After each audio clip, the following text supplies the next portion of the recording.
Okay, so get this, right? Russia is coming. Sounds like a bad action movie or something, right? Yeah. But this was a real statement Wow. back in late 2018. Okay. Big tensions, Right. migrant caravan heading to the U.S. border and all this news coverage. Yeah. Yeah. And then, bam, Oh, this wild claim just pops up. interesting. So today we're going to deep dive into, it's this audio recording from like this, fringe internet personality guy Okay. who, kind of latched onto this whole Russia is coming statement. Word. Like it was like, proof of something big. Mm. So we've got the original news footage, right? Right. We've got what this commentator's take on it is. And Lots to unpack there. yeah, a whole lot of layers to kind of peel back here. Yeah. And Next. remember, right, we're not here to like pick sides or anything. Yeah. We're just trying to understand how, especially in this kind of heated situation, how information gets, filtered and presented and all that. It's really fascinating, I think. Yeah, A okay. case study in how these narratives, how they're built, right? Yeah. How they spread, especially online. Especially online, yeah. Yeah. So let's just start at the source, okay? Okay.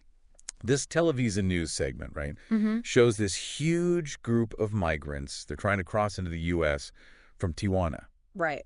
Federal police are there trying to, control the situation and, Keep things calm. yeah, keep things calm, Yeah. right? And they interview a spokesperson for the migrants. Okay. And this is where things get a little intriguing, Interesting. This spokesperson doesn't give his name, by the way. Mm. Makes some pretty bold claims. Yeah. First, he says the migrants want a peaceful resolution. Okay. They want to work things out with President Trump. Sounds reasonable enough. Yeah, you might think, okay, setting the stage for some kind of negotiation, right? Right. But then he drops this little nugget. Uh-oh. Says if an agreement isn't reached, things could get messy. Oh, wow. Even brings up a past incident in Guatemala where migrants clashed with authorities. Like a veiled threat almost. Yeah. Yeah. Like, hey, just so you know, things could escalate. Exactly. Wow. And then comes the real bombshell, okay? Oh, boy. The reporter asks if any other countries are backing the migrants. Okay. And the spokesperson just says, straight up, Mm-hmm. Russia is coming. Russia is coming. Russia is coming. Wow. Won't give his name. Still anonymous? Yeah, no more details.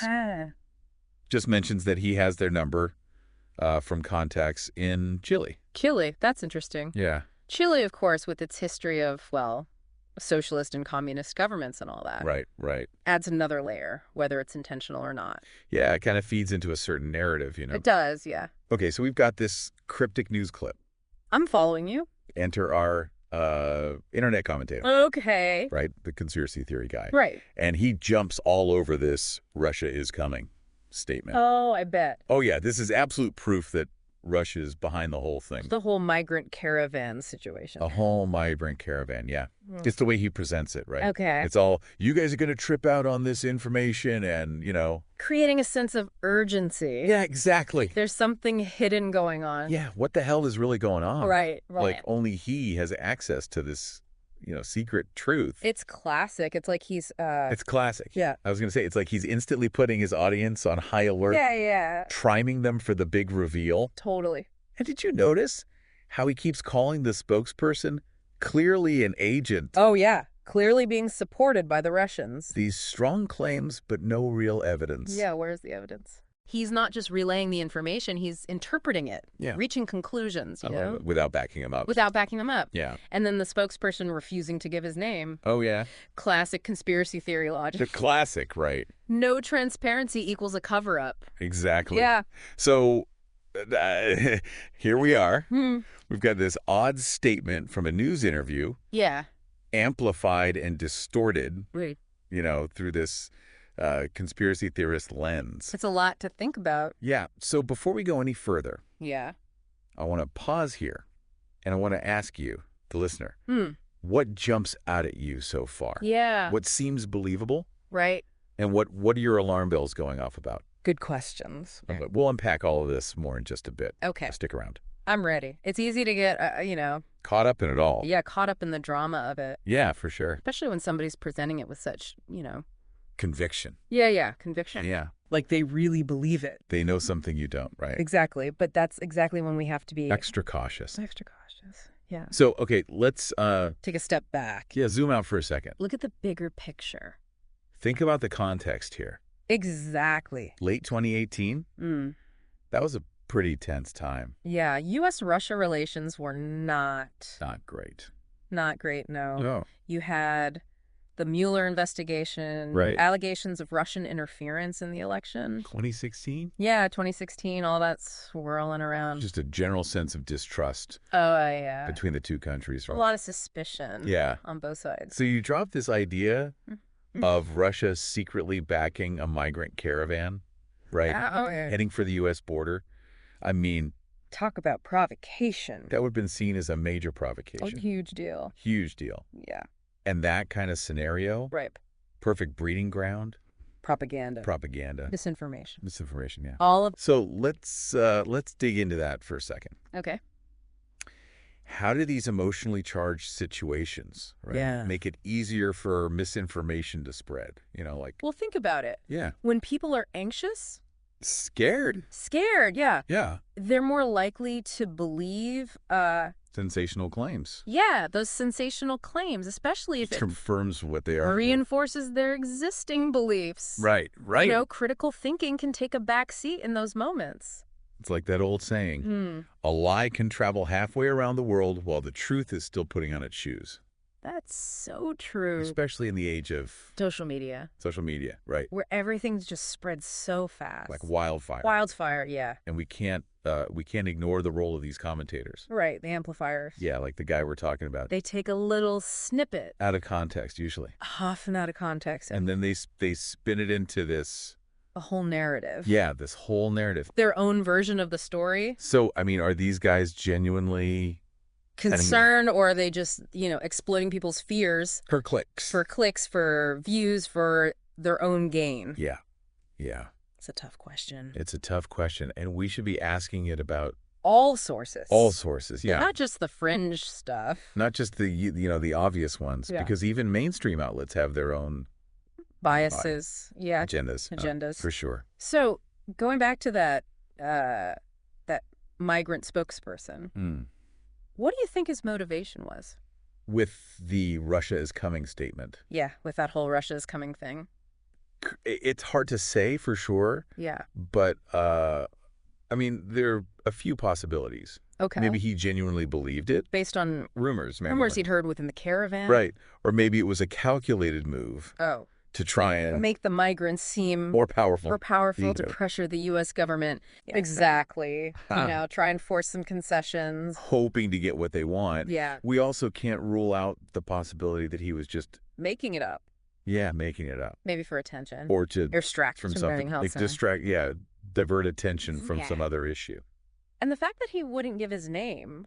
oh, that just adds to it. That's the mystery. The mystery. Yeah. It's that lack of transparency. It just allows other people to... fill in the blanks. Fill in the blanks with their own... interpretations. which often leads to... wild speculation. Conspiracy theories. Conspiracy theories, yeah. So I guess the big question here is... how do we, as listeners, right... navigate all of this. Navigate this whole... complex world. Yeah, complex world of information. It's a lot. Yeah. I mean, what are some takeaways? What are some key takeaways that we can apply to our daily lives? To our everyday lives, yeah. Yeah, because this is happening all the time. All the time. Yeah. I think the key is to be... skeptical, but not... cynical. Cynical, right. Yeah. Like, question everything, but don't... automatically reject everything either. It's about being discerning. A discerning consumer. Yeah, discerning consumer of information. So basically, critical thinkers. Critical thinkers. Yeah. But how do we actually do that? In a practical way. Yeah, in a practical way, what are the tools? Well, one important step is always... the source. The source. Consider the source. Yeah. Who's presenting this information. Their reputation. What's their reputation? Yeah. Track record. Do they have a history of accuracy? Yeah. Or are they known for bias? Or do they have a particular slant on things? Oh, right. Exactly. Okay, and what about the information itself? Does it sound... sensationalized. Like they're trying to get a rise out of you. Yeah, or like, are there any obvious... gaps in the logic? Inconsistencies. Inconsistencies, yeah. Those are good things to look out for. Yeah. Another crucial step. Multiple perspectives. Yeah. Don't just rely on one source. Especially if it's telling you what you... What you want to hear. Yeah, if it already... Reinforces your beliefs. Right. Step outside your echo chamber. Be open Yeah. to different viewpoints. Different viewpoints, right? You might even change your mind.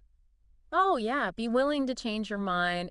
Evidence If the evidence says you should... supports it. Supports it. Yeah, the goal isn't to always be right. It's to be informed, engaged, and... Equipped, yeah, to think critically about all this information. It's a lot to process, but it's important. And that's exactly what we try to do here. Yeah, on the deep dive. On the deep dive. We started with a simple news clip. And look where we are. International relations. Migration. The nature of truth. The nature of truth. Truth, yeah, in the digital age. It's fascinating, really. Yeah, it's a lot. It's amazing how much complexity can be packed into a seemingly simple claim. Like, Russia is coming, right? It just goes to show the impact that even the most outlandish claims can have. Especially when they tap into existing fears. People's fears. Fears and anxieties. Absolutely. It's a reminder that we can't just be passive consumers of information. Especially in today's world. Where it's everywhere. Yeah, so readily available, so easily... Manipulated. Yeah, we need to be active participants in the process. Yeah. Questioning. Analyzing. Even forming our own conclusions. It's empowering. It is empowering. So it all goes back to that question we asked at the beginning. Right. In this age of, information overload. Yeah. And all these different narratives coming at us. Competing for our attention. How do we even figure out what's credible anymore? That's the question, isn't it? Yeah. It's the million-dollar question. And I don't think there's like a simple answer. Yeah, a simple answer. A one-size-fits-all solution. No magic formula. No. But I do think that the tools. The strategies. Yeah, the strategies that we've been talking about. A good starting point. Yeah, good foundation. Yeah. So things like, recognizing our own bias. Recognizing our own biases, yeah. Evaluating the source. Looking for evidence. Considering different viewpoints. Absolutely. Yeah. And don't forget. Oh, yeah. Fact-checking. Yeah. Recognizing. Emotional appeals. Yeah, and understanding the wider context. The wider context of things. It's about developing that healthy skepticism. That discerning eye. Discerning eye. Yeah, and just being willing to engage with the information. Yeah, in a thoughtful way. Not just blindly accepting it. Right. Yeah, be an active participant. Exactly. Not just letting it wash over you. Be present. Yeah. We have the power. To decide what we believe. To form our own opinion and to navigate this complex world. Yeah. With more awareness. More understanding. And understanding. Yeah. It's a journey. It is a journey. It really is. Yeah. We started with this seemingly simple claim, Russia is coming. Right. And look where we've ended up. Look where we are. It's amazing. It really shows you how even the most, outlandish, crazy-sounding claims. Yeah. Can have real-world impacts, especially when they play on... people's fears. People's existing fears and anxieties. Exactly, yeah. So it's a reminder. To be vigilant. To question what we're seeing. What we're hearing. Yeah, what we're reading. And to really use our critical thinking skills to sift through all the noise. All the noise. And get to... the truth. If such a thing exists. Well, that's a whole other deep dive. That is a whole other deep dive. Maybe for another day. We'll save that one for another day. Yeah. Well, on that note, we'll leave you to ponder. Ponder all these questions. And to continue your own deep dives. Yeah, into the world of information. Until next time. Stay curious. Stay informed. And never stop asking those critical questions. That's what it's all about. Yeah.